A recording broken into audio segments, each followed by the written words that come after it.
Welcome to intellectuals Avenue. आज हम William Blake की जिस पोएम को डिस्कस करेंगे उसका टाइटल है the Claude and the payable. Claude का मतलब है मट्टी का ढेला और पेबल कहते हैं पत्थर को। ये poem songs of innocence and experience में 1794 में पब्लिश हुई। ये टोटल 3 क्वार्ट्रेन्स पर कंसिस्टेड है। क्वार्ट्रेन का मतलब है 4 लाइंस पर कंसिस्टेड स्टैंजा। तो इस तरह से 3 क्वार्ट्रेन्स पर कंसिस्टेड होने की वजह से इस पोएम की टोटल लाइंस की स्ट्रेंथ है 12। इस पोएम में पोइट ने यही बताने की कोशिश की है कि मोहब्बत के 2 रुख हैं। अब पोइट कहता है love seek not itself to please, यानी जो मोहब्बत है वो अपनी खुशी नहीं चाहती, nor for itself hath any care, और ना ही मोहब्बत को अपनी परवाह होती है, but for another gives its ease, बल्कि ये जो मोहब्बत है ये अपनी आसानी दूसरों को दे देती है। And builds a heaven in hell's despair, और ये जहन्नम यानी दोज़ख की मायूसी में जन्नत तामीर कर देती है।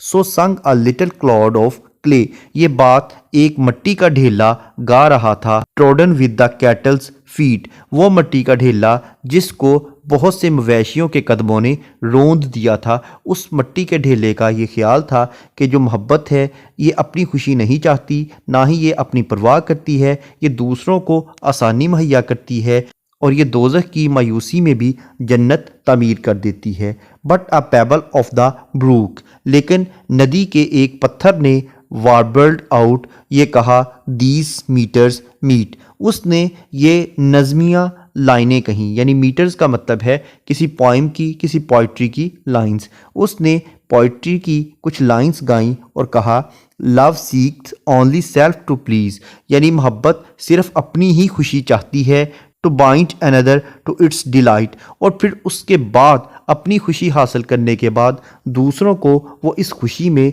अपने साथ शामिल कर लेती है, अपने साथ जोड़ लेती है। Joys in another's loss of ease, और किसी दूसरे की जब आसानी और आराम खो जाता है तो उस पर मोहब्बत बहुत ज़्यादा खुशी मनाती है। And builds a hell in heaven's despite, और जन्नत की खुशियों में ये एक जहन्नम बना देती है। इस पोएम का टेक्स्ट पढ़ने के बाद अब हम आते हैं इस पोएम में यूज़ होने वाली लिटरेरी टर्म्स और फिगर ऑफ स्पीच की जानिब। सबसे पहले हम देखते हैं मीटर। इस पोएम में आइम्बिक टेट्रामीटर यूज़ किया गया है, यानी इस पोएम में टोटल 6 सिलेबल्स हैं, 3 फीट हैं। फर्स्ट सिलेबल अनस्ट्रेस्ड है, सेकंड स्ट्रेस्ड है, और इस तरह से ऑनवर्ड्स ये सिलसिला चलता है। उसके बाद अगर हम इस पोएम के राइम स्कीम को देखें तो इस पोएम की राइम स्कीम है A B C D E D A F, यानी इस पोएम की फर्स्ट, थर्ड, 9th और 11th लाइन्स आपस में राइम है। जैसा कि फर्स्ट लाइन का लास्ट वर्ड है प्लीज़, थर्ड लाइन का लास्ट वर्ड है ईज़, उसके बाद 9th लाइन का लास्ट वर्ड है प्लीज़, और 11th लाइन का लास्ट वर्ड है ईज़। उसके बाद सेकंड और फोर्थ लाइन्स आपस में राइम्ड हैं, जैसा कि सेकंड लाइन का लास्ट वर्ड है केयर और फोर्थ लाइन का लास्ट वर्ड है डिस्पेयर, केयर डिस्पेयर। उसके बाद 6th और 8th लाइन्स आपस में राइम्ड हैं, जैसा कि 6th लाइन का लास्ट वर्ड है फीट और 8th लाइन का लास्ट वर्ड है मीट, फीट मीट। उसके बाद 10th और 12th लाइन्स आपस में राइम्ड हैं, जैसा कि 10th लाइन का लास्ट वर्ड है डिलाइट और 12th लाइन का लास्ट वर्ड है डिस्पाइट, डिलाइट डिस्पाइट। नेक्स्ट है पर्सोनिफिकेशन। पर्सोनिफिकेशन का मतलब है to give human traits to the non living things, यानी बेजान चीज़ों को जानदारों की खसूसियात अता कर देना।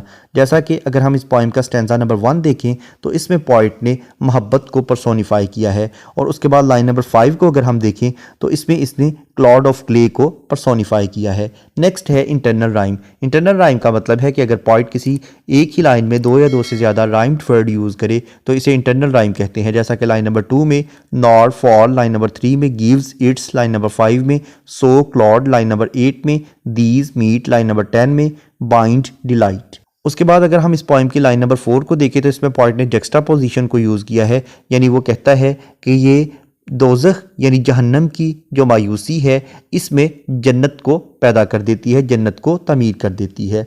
नेक्स्ट है एंजाइममेंट। एंजाइममेंट का मतलब है कि अगर किसी लाइन को पढ़ने के बाद उसकी प्रॉपर अंडरस्टैंडिंग डेवलप ना हो, बल्कि इसके लिए नेक्स्ट लाइन की सपोर्ट की ज़रूरत हो, तो ऐसी लाइन को रन ऑन लाइन कहते हैं और इस टेक्निक को एंजाइममेंट कहते हैं। इसके बरक्स अगर किसी लाइन को पढ़ने के बाद उसकी प्रॉपर अंडरस्टैंडिंग डेवलप हो जाए तो ऐसी लाइन को एंड स्टॉप लाइन कहते हैं। अब हम आते हैं वापस रन ऑन लाइन की तरफ। इस पोएम की लाइन नंबर 5 एक रन ऑन लाइन है जिसमें पॉइंट कहता है सो संग a little cloud of clay.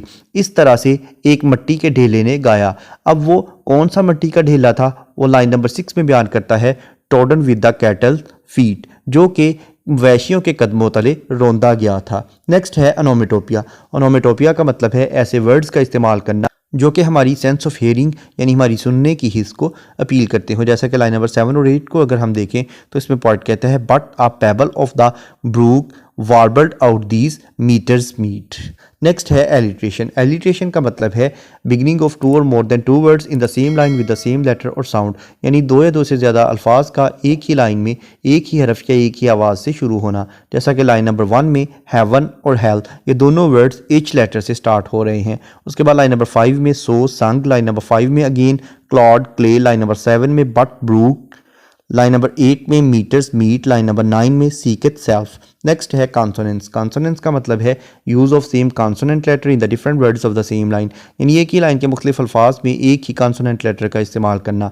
जैसा कि लाइन नंबर 2 में नॉर फोर, इन दोनों वर्ड्स के एंड पर आर लेटर यूज़ हुआ है जो कि कॉन्सोनेंट लेटर है। उसके बाद लाइन नंबर 3 में फॉर अनदर, लाइन नंबर 3 में again gives ease, line number 5 में little clod clay, line number 8 में आउट मीट। नेक्स्ट है एसोनेंस। एसोनेंस का मतलब है use of same vowel letter in the different words of the same line, यानी एक ही line के मुख्तलिफ अल्फाज में एक ही वावल लेटर का इस्तेमाल करना। जैसा कि लाइन नंबर 2 में नॉर फॉर, इन दोनों वर्ड्स में ओ लेटर यूज़ हुआ है जो कि वावल है। उसके बाद लाइन नंबर 3 में गिव्स इट्स, लाइन नंबर 5 में सो क्लॉड। इसके अलावा पॉइंट ने कुछ इमेजेस भी यूज़ किए हैं जैसा कि heaven, health, clod of clay, cattle's feet, pebble of the brook. इसके अलावा पॉइंट ने अपनी बात को साबित करने के लिए बहुत ज़्यादा हाइपरबोली का सहारा लिया है, यानी बहुत ज़्यादा एग्जैजरेशन यानी मुबालगा आराई से अपनी बात को वाज़ेह किया है। इसके अलावा इस पोएम में एंटीथीसिस मिलता है, यानी मोहब्बत के दो रुख हमारे सामने रखे गए हैं। उसके बाद इस पोएम की लाइन नंबर 4 को लाइन नंबर 12 के तौर पर कुछ अल्फाज की तब्दीली के साथ रिपीट किया गया है, यानी लाइन नंबर 4 में बयान किया गया है and builds a heaven in hell's despair, और लाइन नंबर 12 में बयान किया गया है and builds a hell in heaven's despite. इसके बाद अगर हम इस पोएम के थीम को देखें तो इसमें नेचर ऑफ लव का जिक्र किया गया है कि मोहब्बत की असल फितरत क्या है, इसको दो मुख्तलिफ नज़रियात के साथ बयान करने की कोशिश की गई है।